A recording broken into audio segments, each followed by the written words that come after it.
আমি তো কবরের আযাব কবরের উপর থেকে দেখি, কবরের তলায় যারা শাস্তি পায় তাদের চিৎকার আমি নবী আমার কানে শুনি। আমার মাঝে মাঝে মন চায় আমি আল্লাহর কাছে দোয়া করি, আল্লাহ আমার উম্মত গুলাকে শাস্তি শোনাও, এক নজর দেখাও।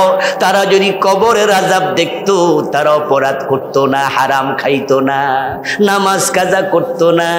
মাঝে মাঝে মনে আসে দোয়াটা করে ফেলি, কিন্তু করি না, কারণ কবরের আযাব দেখলে তোমরা আপনজন কবরে দিতে রাজি হতে না। যার আমল যেমন তার কবর হবে ঠিক তেমন। এখন আমলকে ভালো করে দোস্ত, না হয় উপায় নাই, উপায় নাই। যাদের কবর খারাপ হবে কবরের শাস্তি এত মারাত্মক, রাসূলুল্লাহ সাল্লাল্লাহু আলাইহি ওয়াসাল্লাম বলেছেন ফেরেশতা প্রশ্ন করবে, জবাব দিতে পারবে না, তখন ফেরেশতা বেরিয়ে যাবে, যাওয়ার সাথে সাথে কবর তাকে এমন চাপ মারবে হাত্তা তাখতালিফা আদলাউহু। কবরের প্রথম শাস্তি হলো ওই ফেরেশতা বেরিয়ে যাওয়ার সাথে সাথে এমন জোরে চাপ দেবে পাজরের হাড্ডি এক পাশেরটা আরেক পাশেরটার ভিতরে ঢুকে যাবে। সুম্মায়ুদাইয়াকু আলাইহি আমা ওয়া আসাম মাআহু মিজরাবাতুম মিন হাদীদ লাউ দুরিবা বিহা জাবানুন লাসারা তুরাবা। ওই জোরে চাপ মারার পরে কবর আবার আগের জায়গায় চলে যাবে, আল্লাহ আপনাকে আবার আগের মতো দেহ দেবেন। তারপরে এবার আসবে দ্বিতীয় শাস্তি। একজন ফেরেশতা আসবে যে চোখে দেখে না, অন্ধ, কানে শোনে না, বধির। ওই ফেরেশতার হাতে থাকবে একটা লোহার হাতুড়ি, যেটা এত বড় হবে রাসূলুল্লাহ বলেন যদি কোনো পাহাড়ে সে আঘাত করত হাতুড়ি দিয়া, এক আঘাতে সবটা পাহাড় ধুলাবালি হয়ে উড়ে যেত। ওই অন্ধ ফেরেশতা, বধির ফেরেশতা ওই হাতুড়ি নিয়ে কবরে ঢুকেই পিটাতে শুরু করে দেবে। ওই দুই ফেরেশতা বের হওয়ার আগে আরেকটা কাজ হয়ে যাবে, সেটা হলো আল্লাহ আসমান থেকে ডেকে বলবে তাকে জাহান্নামের পোশাক পরাও, জাহান্নামের হেলমেট মাথায় দেওয়াও, কবরটাকে জাহান্নামের আগুন দিয়ে ভরপুর করে দাও, জাহান্নামের দিকে দরজা খুলে দাও। ঠিক কবরটা আগুনে ভরবে, এর মাঝে কবর চাপ দেবে, এর মাঝে ফেরেশতা পিটাতে থাকবে।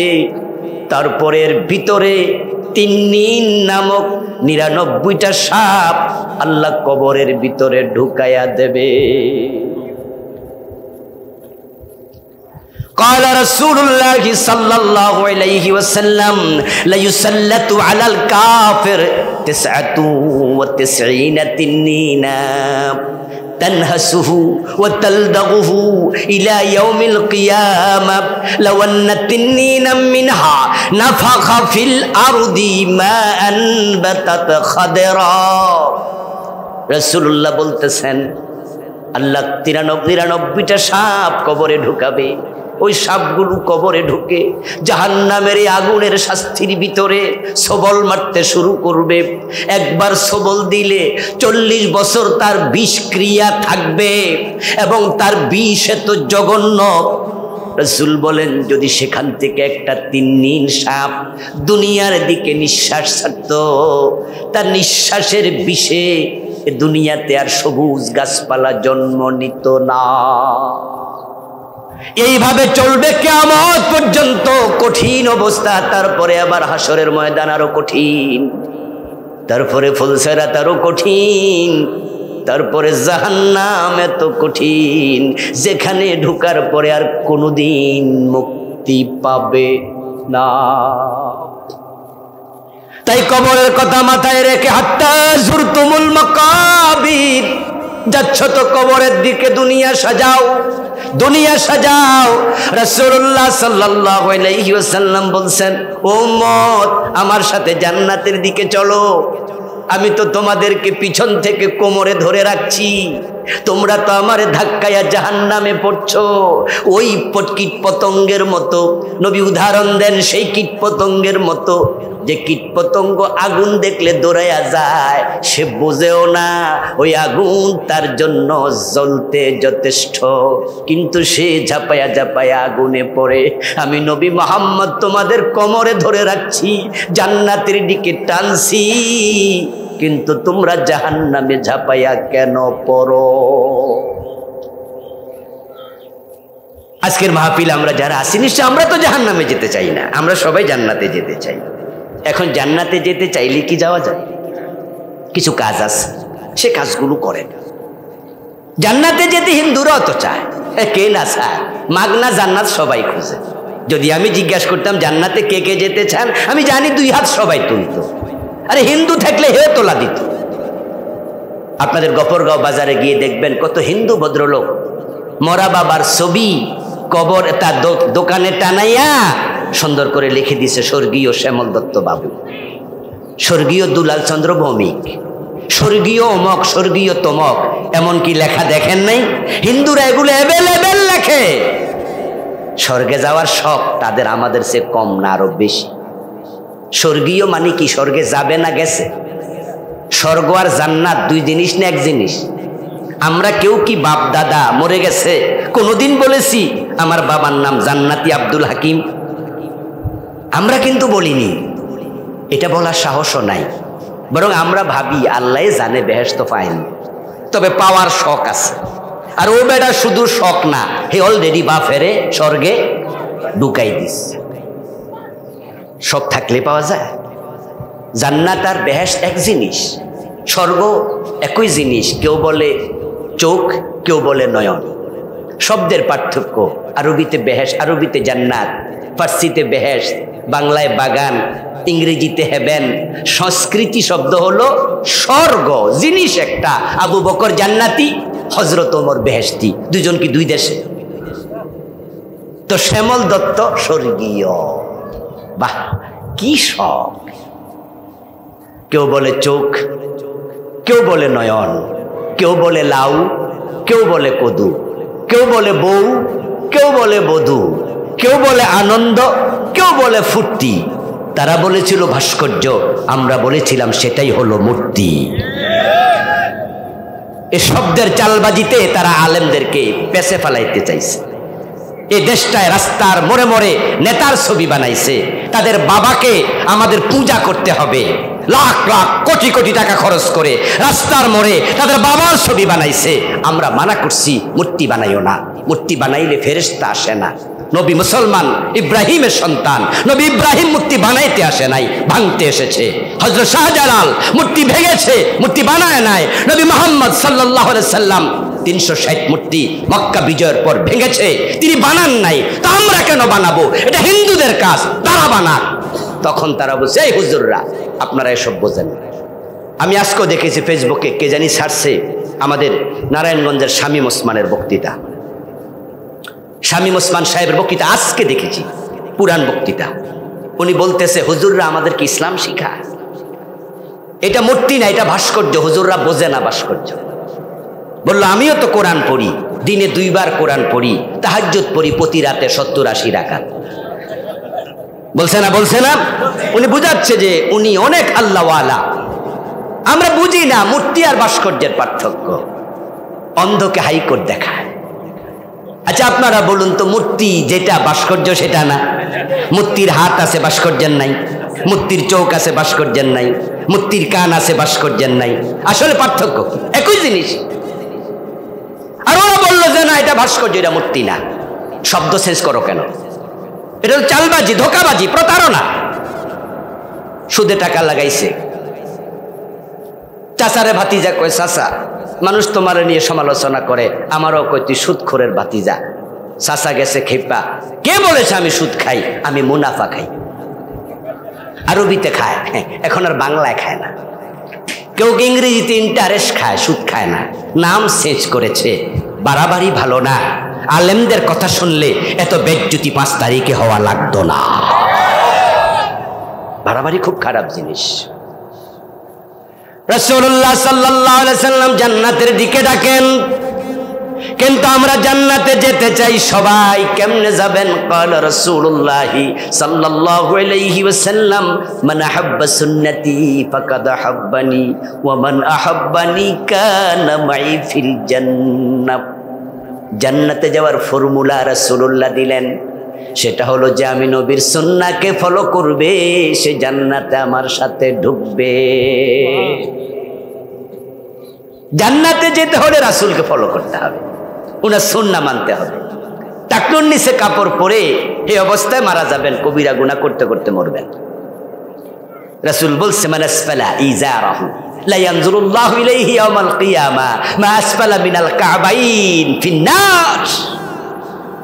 যে ব্যক্তি টাকনুর নিচে কাপড় ঝুলা জাহান্নামী হবে। রাসূলের ইসলাম জবে করে জান্নাত খুঁজবেন। নিজের বউ পর্দা করে, মেয়ে পর্দা করে, নিজের মেয়েটাকে পর্দা করান না, বউরে পর্দা করান না। রাসূলুল্লাহর বউ আর মেয়ে কি বেপর্দায় বের হয়েছিল? ঘরের মাঝে জি বাংলা স্টার জলসা চালাবেন, সারাদিন নাটক সিনেমা দেখবেন, মোবাইল খুললে শুধুমাত্র সিনেমার নাটক পাওয়া যাবে। আর এই অবস্থায় মারা গেলে মোবাইল আপনার হাতে, আজরাইল তখন আসবে, আজরাইল তো দেখবে যে কি চাইতেছে, এমন মায়ের দেবে সোজা বানাই ফেলবে তারের মতো। জান্নাত মাগ না মিলে না। রাসূলকে ফলো করো।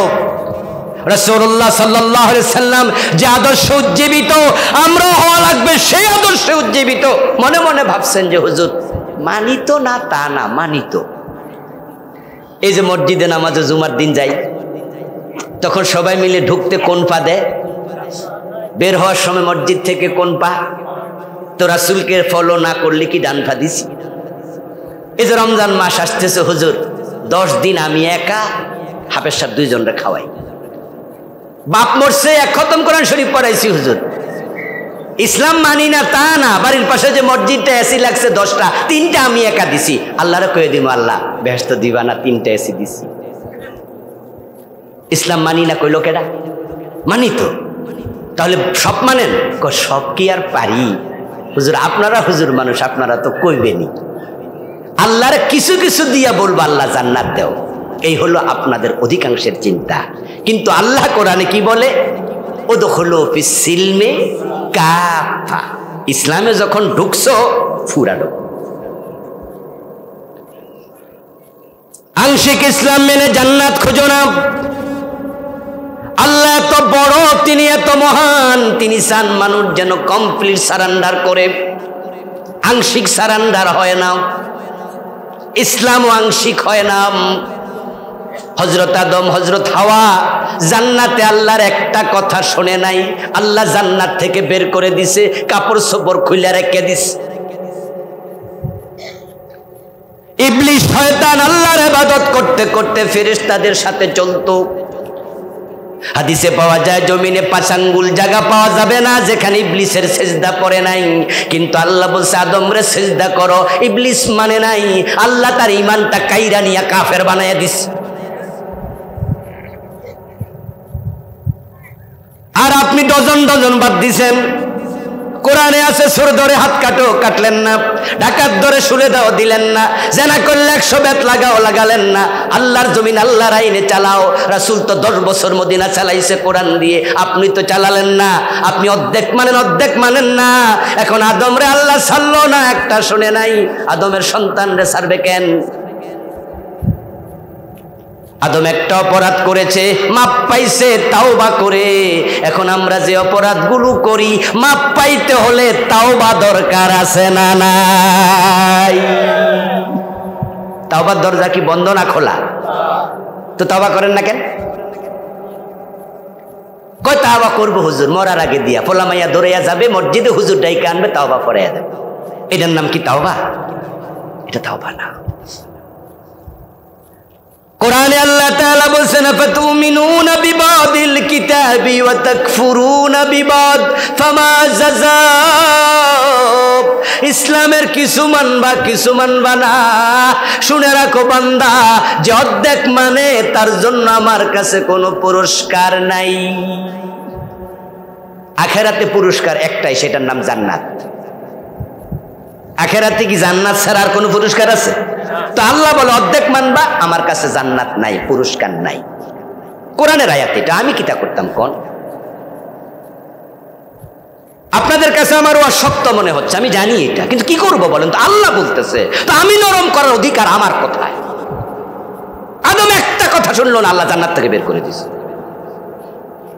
তওবা করতে বাধ্য করছে। তওবা করো আদম, কান্নাকাটি করে অত হুঁশ নাই। নবী ইউনূসের নাম শুনছেন? ইউনূস আলাইহিস সালাম মাছের পেটে 40 দিন ছিল। অপরাধটা কি? এবং দোয়া ইউনূস নামে একটা দোয়া আছে না, বাংলাদেশে যারা বিপদে আছে এরা হে রে দোয়াও পড়তে পারতেছে না, কারণ যার নামে দোয়া হের নামও কি? খুব মুসিবত চলতেছে, বিপদে পড়া যে দোয়া ইউনূস পড়মু, হে নাম হেল বইয়েরুস। হযরত ইউনূস আলাইহিস সালাম মাছের পেটে 40 দিন উনি দোয়া পড়তেছে, লা ইলাহা ইল্লা আনতা সুবহানাকা ইন্নী কুনতু মিনাজ জালিমিন। আল্লাহ আমার ভুল হয়েছে, আমি জালেম। তো কি অপরাধ করছে? অপরাধটা জানা দরকার আছে না, যে কোন অপরাধে মাছের পেটে 40 দিন ঢুকে রাখলো? অপরাধ ছিল শুধু ছোট্ট ছোট্ট সামান্য। উনি আমাদের মতো না, উনি সুদ ঘোষ খায় নাই, সাদাবাজি করে নাই, টেন্ডারবাজি করে নাই, পরের জমি দখল করে নাই, উনি হারাম করে নাই। ছোট্ট একটা ভুল করছিল, ভুলটা ছিল উনার নবুয়তের এলাকা ছেড়ে চলে যাচ্ছিলেন অনুমতি ছাড়া। আগেকার সব নবীর নবুয়তের এরিয়া ছিল ভাগ করা, যেমন আমাদের দেশে যারা এমপি তাদের এরিয়া ভাগ আছে না, ঠিক নবুয়ত ছিল এরকম আঞ্চলিক নবী। উনার এরিয়ার নাম ছিল নিন্নুয়া। তো একবার উনার উম্মতদের একদল উনার কাছে ঈমান আনতে আসছিল, তবে তারা পথিমধ্যে আক্রান্ত হওয়ার ভয়ে হাতে লাঠি চটে লই আসছিল যে আমরা চলো একসাথে ঈমান আনবো। এখানে একটা ঘটনা আছে, আমি সেদিকে গেলাম না। উনার কাছে কেউ রিপোর্ট করলো যে একদল লোক লাঠি লই আপনার বাড়ির দিকে আসতেছে। তো উনি মনে মনে ভাবছিল ওরা মনে আমারে মারতে আসছে, কারণ এর আগে একটু তাদের সাথে উনার হট্টক হয়েছিল। উনি মনে মনে ভাবলো জান বাঁচান ফরজ, আরে আগে বাচ্চা লই তারপরে নবুয়ত। এখন উনার এলাকা ছেড়ে পালিয়ে যাবেন, সাথে একটা নদী। উনার অঞ্চলটা ছিল ইরাকের একটা অংশে, নিনুয়া ইরাকের একটা অংশ। ওই পাশে নদী ছিল যেটার নাম ফোরাত। ওই ফোরাত নদী পার হইয়া ওই পাশে যাবেন, দিয়ে দেখেন নৌকা দাঁড়ায় আছে, কিছু মানুষ উঠছে, তারাও নদী পার হবে। তিনি আল্লাহরে জিজ্ঞাসা করতে পারতেন, আল্লাহ ওরা তো লাঠি লইয়া আসতেছে, আমারে মারবে, আমি কি মায়েরই খাইয়াও থাকবো নাকি আমি হিজরত করব? তারপরে গেলে ভালো ছিল, কিন্তু আল্লাহর সাথে পরামর্শ করেন নাই। নৌকায় উঠছে, আল্লাহ কই ইউনূস কোথায় যাও? তোমার না এলাকা এটা, কার অনুমতি নিছ? যেতে দেব না। নৌকা টালমাটাল, অথচ নদীর মাঝে কোনো ঘূর্ণিঝড় নাই। লোকজন বুঝছে নিশ্চয় কেউ অপরাধী এখানে আছে, পরে খুঁজা খাইজা উনারে বাইর করে ফেলাই দিচ্ছে। কোরআনে আল্লাহ বলেন ফালতাকামাহুল হুত ওয়া হুয়া মুলিম, ফালতাকামাহুল হুত ওয়া হুয়া মুলিম। বড় একটা মাছ, আমি বলেছি যা যা ইউনূস রে গিলে ফেল। চকলেট যেমন বাচ্চারা গিলে ফেলে, মাছটা ইউনূসকে টুক করে গিলে ফেলেছে। এখন মাছের পেটে যাইয়া দেখে আন্ধার অন্ধকার, কিরে আইলাম কই? মনে পড়ে গেছে আমার রব আমার উপর নিশ্চয়ই বেজার। লা ইলাহা ইল্লা আনতা সুবহানাকা ইন্নী কুনতু মিনাজ জালিমিন। বলতে শুরু করলো, আমার রব তুমি ছাড়া কোনো ইলাহা নাই, তুমি পুত পবিত্র, আমি জালেম, আমি অন্যায় করছি, আমারে মাফ করে দাও। 40 দিন পরে আল্লাহ মাছের কয় যা যা বমি করে দে। ইউনূস আলাইহিস সালামকে মাছ বমি করে দিয়েছে নদীর তীরে। কোরআনের অন্য আয়াতে আল্লাহ বলেন ফালাউলা আন্নাহু কানা মিনাল মুসাব্বিহিন লালাবিসা ফি বাতনিহি ইলা ইয়াউমি ইউবাসুন। ইউনূস যদি মাছের পেটে তাসবিহ না পড়তো, ইন্নী কুনতু মিনাজ জালিমিন না বলতো, আমি কিয়ামত পর্যন্ত মাছের পেটে তাকে বন্দি করে রেখে দিতাম। ভুল করছে কয়টা? আদম করছিল কয়টা? আমরা করছি কয়টা?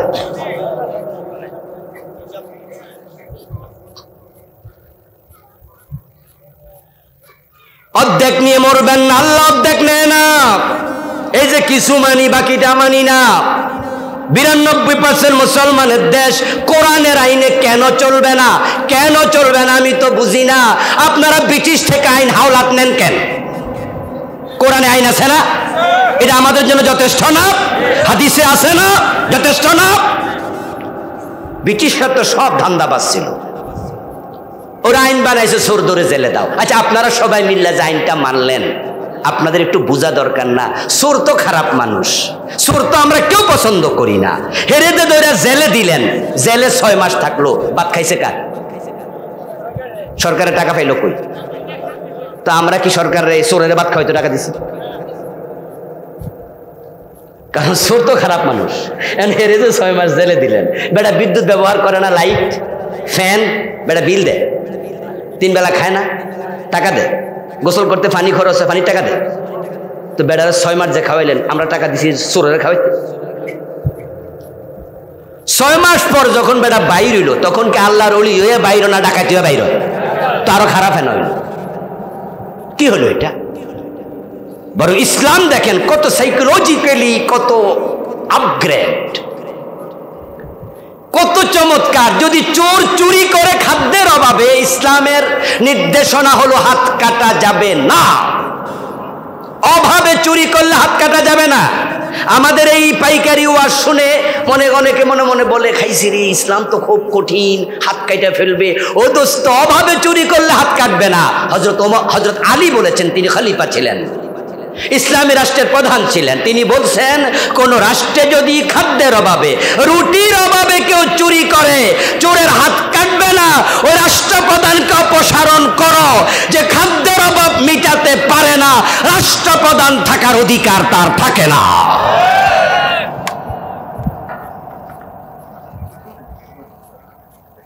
ওকে ওকে, তাহলে হাত কাটবে কার? যে স্বভাবে চুরি করে। আর যারা 400 কোটি টাকা দেশে চুরি করছে, কানাডায় বেগম পাড়া বানাইছে, ওরা কি অভাবে করছে না স্বভাবে? ওদের হাত না কাটলে সোনার বাংলা বানাবেন কেমনে? আর হাত যদি কেটে দেন, তাহলে এর পিছনে আপনার কোনো বিনিয়োগ লাগবে না। এই যে 6 মাস খাওয়াইবেন, টাকা লস। বরং হাত কেটে দেন, একটা বাড়াইল দিয়ে 40 জনের হাত কাটতে পারবেন। আর একটা হাত কাটা চোর দেখে অন্য চোরেরাও চুরি ছেড়ে দেবে, ঠিক না? তারের মতো সোজা হয়ে যাবে। মদ পান বন্ধ করার জন্য 80 বেতের আইন চালু করে দেন, ইসলামের কাছে ফিরে আসেন। মদ থাকবে না দেশে। যুবকরা তো শেষ হয়ে যাচ্ছে, মাদক তো জাতিকে শেষ করে দিচ্ছে। মদ তখনই বন্ধ হবে যখন মদ নির্মূলের চিন্তা হবে। কিন্তু 54 বছরে নির্মূলের কোনো চিন্তা হয় নাই। চিন্তা হয়েছে একটা, মাদক নিয়ন্ত্রণ অধিদপ্তর। আমরা কি নিয়ন্ত্রণ চাই না নির্মূল চাই? তো ওদের মাথায় এটা ঢুকছে কেন? নিয়ন্ত্রণ মানে তো হলো কিছু কিছু খাও। এই ড্রাইভার, নিয়ন্ত্রণে গাড়ি চালাও। যখন 100 মাইলে চালায়, আমরা ধমক দেই, এই ড্রাইভার আস্তে চালাও, নিয়ন্ত্রণ করো। নিয়ন্ত্রণ মানে কি? স্টার্ট বন্ধ করে দাও। মানে হলো 40-এ চালাও, 50-এ চালাও, 60-এ চালাও। তো মাদক নিয়ন্ত্রণ মানে কিছু কিছু খাও। শেরাটনে খাও, হোটেল সোনারগাঁতে গিয়ে খাও, রেডিসনে গিয়ে খাও, সেখানে মদের বার আছে, নাচার জন্য নর্তকী আছে। গরিবের ছেলে মদ খাবে, পুলিশ নিয়ে ঠ্যাঙ্গানি মারবে। আর ধনীর ছেলে শেরাটনে খাবে, সেখানে সেলুট দেবে। 2 রকম আইন দিয়ে মাদক বন্ধ হবে না। অমরের মতো 80 বেত চালু করো।